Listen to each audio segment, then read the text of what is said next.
Very good evening साथियों, स्वागत है आपका मेरा नए यूट्यूब चैनल हिस्ट्री थोड़ा बेसिक थोड़ा डीप में।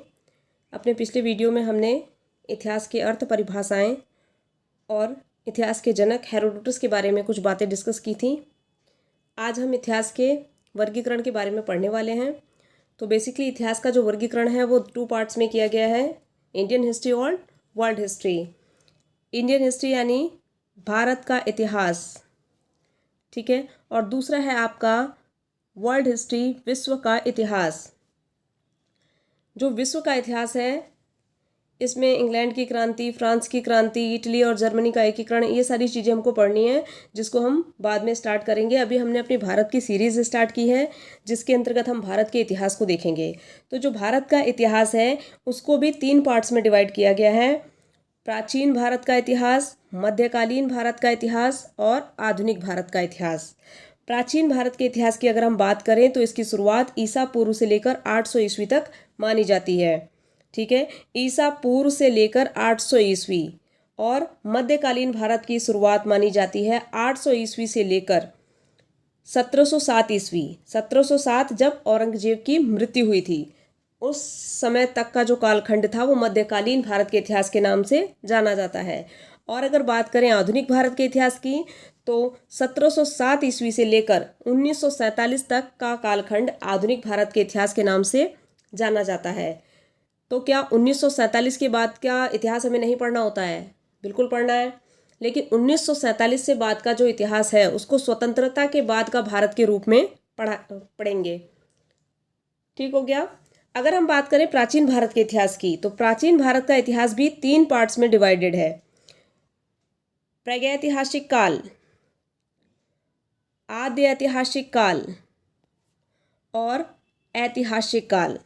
प्रागैतिहासिक काल, जिसको प्री हिस्टोरिक एज के नाम से भी जाना जाता है, ये ऐसा कालखंड था जिस समय इतिहास का हमें कोई भी लिखित साक्ष्य उपलब्ध नहीं होता। इसके बारे में जो भी जानकारी मिलती है वो पुरातात्विक साक्ष्यों के आधार पर मिलती है। इसमें कोई भी लिखित सोर्स नहीं है। साथ में इस समय का जो मानव था वो बहुत ही बर्बर और असभ्य टाइप का मानव था। इस काल में जो क्या कहते हैं मनुष्य था, उसके जो औजार थे वो पत्थरों द्वारा बनाए जाते थे। वो पत्थरों के घरों में निवास करता था। उसका मुख्य सहचर भी पत्थर हुआ करता था। इसलिए हम इस काल को पाषाण काल के नाम से भी जानते हैं। बात करते हैं आद्य ऐतिहासिक काल की।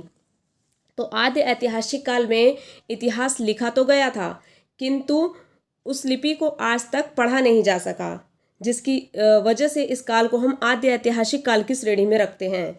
और आद्य ऐतिहासिक काल में जो उदाहरण हैं वो आपका सिंधु घाटी की सभ्यता और वैदिक सभ्यता है। सिंधु घाटी की सभ्यता आप जानते होंगे, जो सिंधु घाटी सभ्यता की लिपि है जिसको ब्रुष्टोफेदन लिपि या चित्राक्षर लिपि के नाम से भी जाना जाता है, उसको अभी तक पढ़ा नहीं जा सका है। ठीक हो गया। तो आद्य ऐतिहासिक काल ऐसा काल हो गया जिसमें इतिहास लिखा गया किंतु पढ़ा नहीं जा सका। अब हम बात करते हैं ऐतिहासिक काल की। तो ऐतिहासिक काल हमारा ऐसा काल है जिसमें इतिहास लिखा भी गया और उसको पढ़ा भी गया, यानी लिखित और पुरातात्विक दोनों साक्ष्य यहाँ से उपलब्ध होते हैं। और ये हमारा स्टार्ट होता है महाजनपद काल से। जब 16 महाजनपदों का उदय होता है वहीं से हमारा ऐतिहासिक काल शुरू हो जाता है। मौर्य साम्राज्य, गुप्त साम्राज्य, सभी ऐतिहासिक काल के अंतर्गत आ जाते हैं।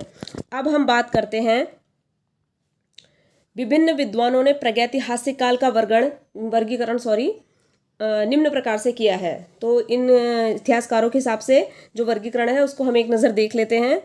क्रिश्चियन थॉमसन के अनुसार इन्होंने क्या किया था ना, जैसे पहला जो टाइम पीरियड था उसमें पत्थर के औजार बने, पत्थर जो था वो मेन साथी हुआ करता था। और उसके बाद कांस्य युग आया जिसमें कांसे की खोज हुई, फिर लौह युग आया जिसमें लोहे की खोज हुई। उस आधार पर इन्होंने 3 प्रकार का वर्गीकरण दिया, पाषाण काल, कांस्य युग और लौह युग।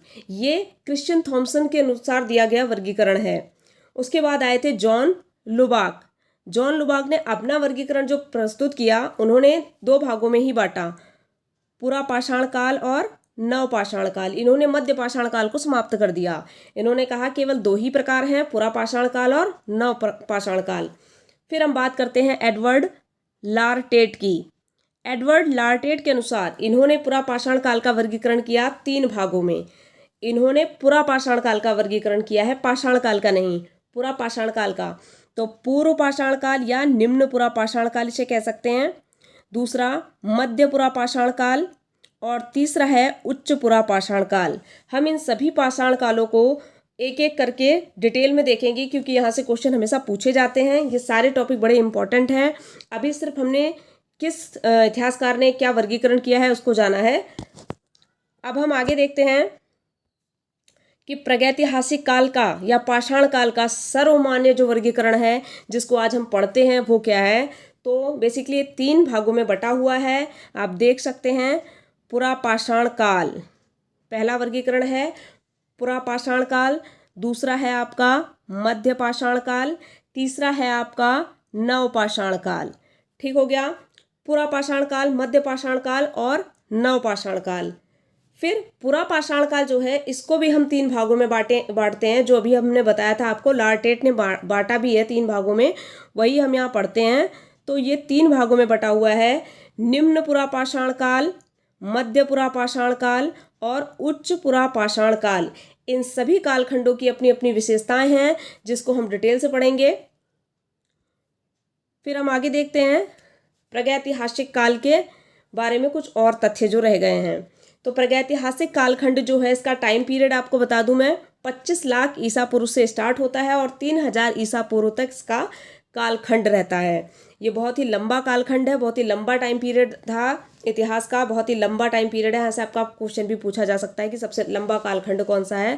प्रागैतिहासिक काल 25 लाख ईसा पूर्व से 3000 ईसा पूर्व तक के कालखंड को हम प्रागैतिहासिक काल कहते हैं। और मैंने आपको बता दिया है इस टाइप का जो मानव था, वो जो साक्ष्य थे वो पुरातात्विक साक्ष्य के आधार पर मिले हैं। और दूसरा जो मानव था उसका जीवन अपेक्षाकृत बर्बर और असभ्य था, उसमें सभ्यता का कोई भी विकास नहीं था।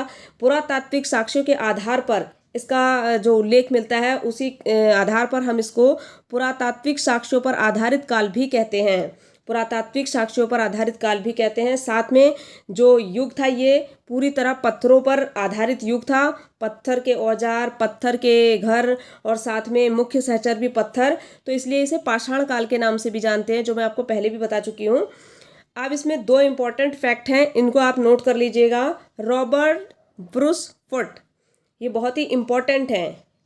ये क्यों इम्पॉर्टेंट है? क्योंकि इनको प्रागैतिहासिक काल का जनक या पिता कहा जाता है। प्रागैतिहासिक काल का जनक या पिता किसे कहा जाता है? रॉबर्ट ब्रूस फुट को कहा जाता है। जैसे मैंने आपको बताया था इतिहास का पिता किसे कहा जाता है? हेरोडोटस को। वैसे ही प्रागैतिहासिक काल का जनक या पिता रॉबर्ट ब्रूस फुट को कहा जाता है।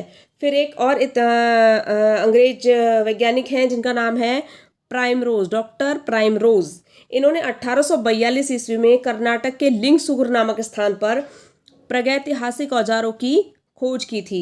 डॉक्टर प्राइमरोज नामक अंग्रेज हैं, 1842 में कर्नाटक के लिंगसुगुर से प्रागैतिहासिक औजारों की इन्होंने खोज की है। दोनों पॉइंट बहुत इंपॉर्टेंट है, नोट कर लीजिएगा।